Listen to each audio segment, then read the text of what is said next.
Assalamu alaikum students. I hope you will be fine with great and good health. I'm your science teacher miss Amna. सबसे पहले हम जो है वो अपने टॉपिक को स्टार्ट करने से पहले कुछ बात कर लेते हैं कि अपनी डाइट का ख्याल रखें। अपनी डाइट में अच्छे से जो है वो हेल्दी फूड को यूज़ करें ताकि आप हेल्दी रहें और जो डिज़ीज़ है कोई भी उसके खिलाफ डिफेंस सिस्टम जो है वो आपका डिफेंड आपको करे। ठीक है, तो आज का हमारा जो टॉपिक है वो है फोर्स एंड मशीन। अच्छा बोलें, अच्छा सुने, अच्छा देखें और अच्छा ही पढ़ें। चलें, आज हम जो है वो स्टार्ट करते हैं। यूनिट नंबर 8 हमारी रिवीजन चल रही है। जैसे कि आपको पता है तो हमने बहुत सारे क्वेश्चंस रिवाइज कर लिए हैं, कुछ हमारे क्वेश्चंस रह गए हैं। जैसे कि हमारा क्वेश्चन जो है वो क्वेश्चन नंबर 7 रह गया, क्वेश्चन नंबर 8 और क्वेश्चन नंबर 9 आज हम इनको डिस्कस करेंगे। ठीक है, तो हम क्वेश्चन नंबर 7 से स्टार्ट करते हैं। What is a machine, what is the mechanical advantage of a simple machine. Simple machine के मैकेनिकल एडवांटेज क्या हैं और मशीन की डेफिनेशन क्या है। अगर हम इसको डिस्कस करें तो मशीन जो है वो थिंग है जो हमारे काम को बहुत आसान बनाती है। जैसे कि अगर बच्चों आप देखें कि वॉशिंग मशीन की अगर हम बात करते हैं, वॉशिंग मशीन अगर जो है वो हम उससे वो हमारे कपड़ों को वॉश करती है, क्लोथ्स को वॉश करती है। ठीक है, अब उस वॉशिंग मशीन अगर पहले नहीं थी तो लोगों को कपड़े धोना जो है वो बहुत मुश्किल लगता था, वो हाथों को यूज़ करते थे। ठीक है, बहुत एनर्जी भी लगती थी। लेकिन अगर हम आज देखें तो उस वॉशिंग मशीन की वजह से हमारा काम बहुत आसान हो गया है। ठीक है, तो इस तरह और भी बहुत सारी मशीन है जो कि हमारे काम को बहुत आसान बना दे, उसको हम कहते हैं सिंपल मशीन है। ठीक है, machine is a thing that is created by people to make work more easier. यहाँ से यहाँ तक आपने कहना है कि जो हमारा काम है उसको बहुत ज़्यादा आसान बना दिया है। ठीक है, इट इज़ अ टूल और invention which multiplies the effect of human effort. उसने ह्यूमन एफर्ट यानी कि ये एक इन्वेंशन है, ईजाद है जिसने लोगों के काम को तकसीम कर दिया है।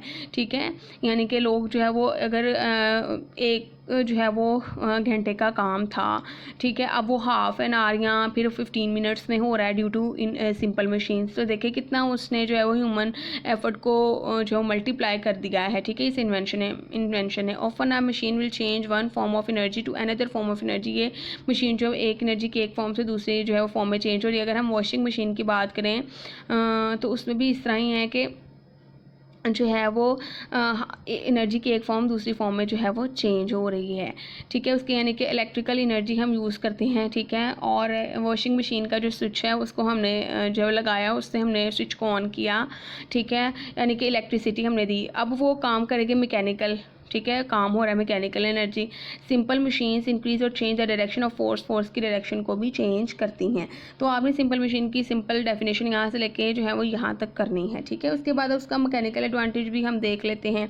देखिए यहाँ से machine gives us mechanical advantage which is the extra force that is gain by using simple machine. हमें बहुत सारी जो फोर्स लगानी पड़ती थी वो अब हमारी फोर्स कम हो गई है। हम जो है वो बहुत सारी एक्स्ट्रा फोर्स जो है वो लगाते थे। ठीक है, बाय यूजिंग सिंपल मशीन। तो अब इस तरह नहीं है। In other words less effort need to be apply to do more work. हमें बहुत कम जो है एफर्ट लगानी पड़ती है ताकि हम, और इस तरह ही होता है, हम बहुत कम एफर्ट लगाकर बहुत सारा काम कर सकते हैं। लेकिन ऐसे पहले नहीं होता था, पहले बहुत ज़्यादा एफर्ट लगानी पड़ती थी और तब जाके जो है वो थोड़ा सा काम होता था। जी आपने लिखना है machine gives us mechanical advantage which is the extra force that is gain by using simple machines. In other words less effort needs to be apply to do more work. ज़्यादा काम करना जो है वो करते हैं अब, लेकिन उसके लिए लेस एफर्ट जो है वो हम लगाते हैं। नेक्स्ट है हमारे पास क्वेश्चन नंबर 8। अगर हम क्वेश्चन नंबर 8 पे पीछे जाएँ तो क्वेश्चन नंबर 8 है व्हाट इज़ लीवर। लीवर क्या है, draw diagrams of 3 classes of lever and label them. 3 जो है वो लीवर की क्लासेस हैं 3, उनको आपने जो है वो लेबल करना है और उसकी डायग्राम बनानी है। ठीक है, सिर्फ। तो what is a lever. Lever को पहले हम पढ़ते हैं कि लीवर किसे कहते हैं। चले हम स्टार्ट करते हैं लीवर को। Lever is a simple machine the form of an arm. Arm की एक फॉर्म है which can lift heavy load, जो बहुत सारा हैवी लोड को लिफ्ट आउट करती है, लिफ्ट करती है यानी कि उठाती है। By applying very little effort. हम बहुत थोड़ा जो है वो एफर्ट लगाकर बहुत ज़्यादा काम जो है वो करते हैं बाय द लीवर। ठीक है, लीवर एक सिंपल मशीन है जिसके जो है वो जिसमें क्या होता है एक आर्म और जो है वो हैवी लोड को उठाती है, और लेकिन हमें उसके लिए जो एफ़र्ट लगानी पड़ती है वो बहुत कम है। जैसे कि देखें यहाँ पर लोड है सारा, ये एफ़र्ट पीछे से लग रही है इधर से, ठीक है, और ये इसका फलक्रम है। तो आपने लीवर की डेफिनेशन सिंपली लीवर, क्योंकि हमने ये पढ़ तो चुके हैं, lever is a simple machine in the form of an arm which can lift a heavy load by applying very little effort. यहाँ तक आपने इसका आंसर करना है, तो इसको आंसर करना है। फिर आगे हमारे पास आ जाती हैं कि फर्स्ट टाइप ऑफ लीवर, इसमें जो है फलक्रम बिटवीन होता है, इन दोनों के दरमियान में फलक्रम होता है, ठीक है। यहाँ पर फोर्स लगाई जाती है, यहाँ पर लोड होता है, जैसे कि सीसा, यहाँ पर फोर्स इस तरफ और लोड इस तरफ, यानी वेट और लोड। और अगर हम सीजर की बात करें तो एफर्ट हम पीछे से लगाते हैं और लोड इस पर लोड पड़ता है, तो हम फिर काट सकते हैं कपड़ा।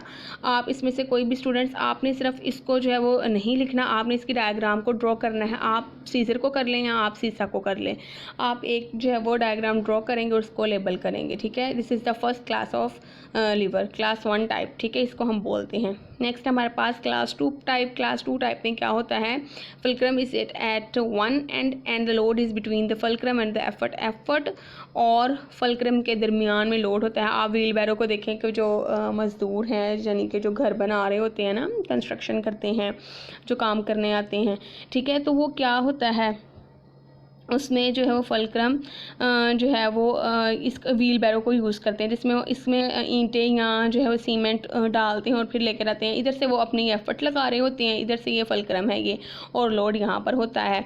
तो इस तरह ये भी एक क्लास 2 टाइप की जो है वो lever, class 2 type of lever की एक जो है वो एग्जाम्पल है, ठीक है, कि हैवी लोड को जो है वो उठाया जाता है।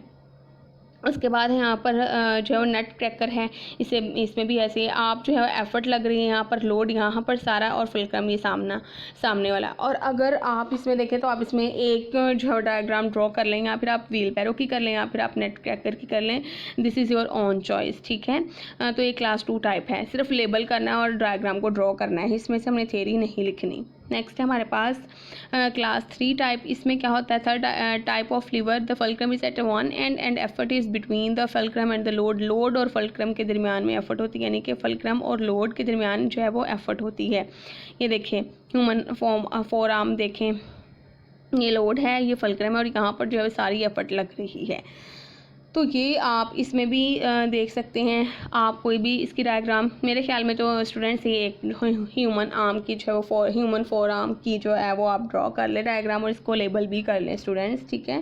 This is the third type जो है वो lever, class 3 type of lever, ठीक है। नेक्स्ट है हमारे पास इंक्लाइन प्लेन। हम देखते हैं कि इंक्लाइन प्लेन किसे कहते हैं। Heavy load can be raised more easily by pulling it along a sloping surface than by lifting it. उठाने से बेहतर है कि जो है वो इसको जो है वो आसानी से किसी भी स्लोपिंग सरफेस से हैवी लोड को जो है वो लाया जाए। For example a sloping plank can be use to push a wheelbarrow up a high step. हमने जो है वो व्हील बैरो है, यानी कि जो लेबर काम कर रहे होते हैं, ठीक है, कंस्ट्रक्शन में, वो क्या करते हैं, एक जो है वो स्लोप से बना लेते हैं, लकड़ी को वुड की लेके स्लोप बना लेते हैं। अब उस व्हील बैरो को उस स्लोप पर चलाते हैं। मैं आपको नेक्स्ट दिखाती हूँ। ये देखिए स्टूडेंट्स, ये देखें, ये एक लेबर है, ये एक स्लोप है, ये एज अ इंक्लाइन प्लेन काम कर रही है, और ये व्हील बैरो है, यानी कि उसने जो है वो ये स्लोपिंग सरफेस है, ये जब इससे लेके जाएगा तो इसे आसानी से जो है वो खींच कर तो इसको जो है वो हैवी लोड को लेके जा सकता है। तो इसको हम कहते हैं this is the incline plane. तो ये आपका क्वेश्चन नंबर 9 है कि इंक्लाइन प्लेन और वेज में डिफरेंस बताएं। तो आपने इस तरह ही करना है, a heavy load can be raised more easily by pulling it along a sloping surface than by lifting it। यहाँ तक ठीक है स्टूडेंट्स, इसका एक पॉइंट ही काफ़ी है आपके लिए। नेक्स्ट है हमारे पास वेज। वेज किसे कहते हैं? Wedge is actually 2 incline plane put together. 2 incline plane जब आपस में मिलती हैं हम उसको कहते हैं वेज, ठीक है। ये सिंपल मशीन है जो कि फोर्स की which change the direction of force as well as increase it. ये फोर्स की डायरेक्शन को चेंज कर देती है और उसको बढ़ा भी देती है। इसकी सबसे अच्छी एग्जांपल स्टूडेंट्स जो हम लेते हैं वो एक्स है, and axe is a wedge which is use as a cutting machine. Cutting machine के तौर पर हम एक्स को यूज़ करते हैं। जितनी ज़्यादा हम एक्स को यूज़ करेंगे, ठीक है, फोर्स लगा लगाकर उतनी ज़्यादा उसकी कटिंग होगी और जिस डायरेक्शन में आप चाहें उसमें आप फोर्स लगा सकते हैं। देखें ये वेज की एग्जांपल है, ठीक है, एक्स के फोर्स लगा रहे हैं, लकड़ी को काट रहा है, फोर्स लगा रहा है और जिस डायरेक्शन में फोर्स लगाएगा उस डायरेक्शन में कटिंग होगी। तो ये भी जो है वो एग्जांपल है वेज की। तो आपने इसका जो आंसर देना है वो आपने यही है, wedge is a simple actually two inclined plane put together, यहाँ तक। और नेक्स्ट आपने यहाँ से बताना है, next is a wedge which is use as a cutting machine, इधर तक, ठीक है। This is the answer of the question number 9, ये आपके क्वेश्चन नंबर 9 का आंसर है। नेक्स्ट हमारे पास इस चैप्टर की कुछ फिल इन द ब्लैंक्स रह गई थी, आज वो भी हम डिस्कस कर लेते हैं। When rough surface rub against each other, they produce a force called friction. Force moves surface, the force of friction is less. For a rough surface, the force of friction is greater होती है। Friction help all kind of motion such as walking, writing और के लिए भी हम जो है वो फ्रिक्शन को यूज़ करते हैं। Friction is cause due to tiny bumps on the surface of in contact, जब दो सरफेस आपस में कॉन्टैक्ट करती हैं, ठीक है, फ्रिक्शन की वजह बनती हैं, ठीक है, उनमें टाइनी जो बम्प्स होते हैं, उतार चढ़ाव, उभार आप कह लें, उसकी वजह से। नेक्स्ट है हमारे पास फिल इन द ब्लैंक्स हैं। Friction is also due to the presence of atoms which tend to stick to each other, atoms आपस में मिलते हैं, स्टिक होते हैं, ठीक है। उसके बाद हमारे पास जो है वो आती है एक और जो है वो fill in the blanks. Next है हमारे पास बच्चों, air resistance is the largest frictional force pushing against a fast car travelling जो फास्ट मूव कर रही होती है कार, उसके लिए एक लार्जेस्ट फ्रिक्शनल फोर्स है जो कि रेजिस्ट करती है उसको, कार को, ठीक है, यानी कि आगे बढ़ने से। Rowing a boat needs a lot of force to push it forward against the water resistance, जो है वो आगे हमारे पास है। नेक्स्ट है हमारे पास जो है वो the resistance experienced by swimmers, runners, cyclists और racing car drivers is referred to as a drag force, ठीक है, resistance है। the amount of drag depends upon the shape of the object की जो है वो शेप पर जो है वो ये डिपेंड करता है। स्टूडेंट्स आई होप आपको समझ आई होगी, अगर कुछ चीज़ की समझ नहीं आई तो आप मुझसे जो है वो कॉन्टेक्ट कर सकते हैं, पूछ सकते हैं, ठीक है स्टूडेंट्स। ओके स्टूडेंट्स, अल्लाह हाफिज़।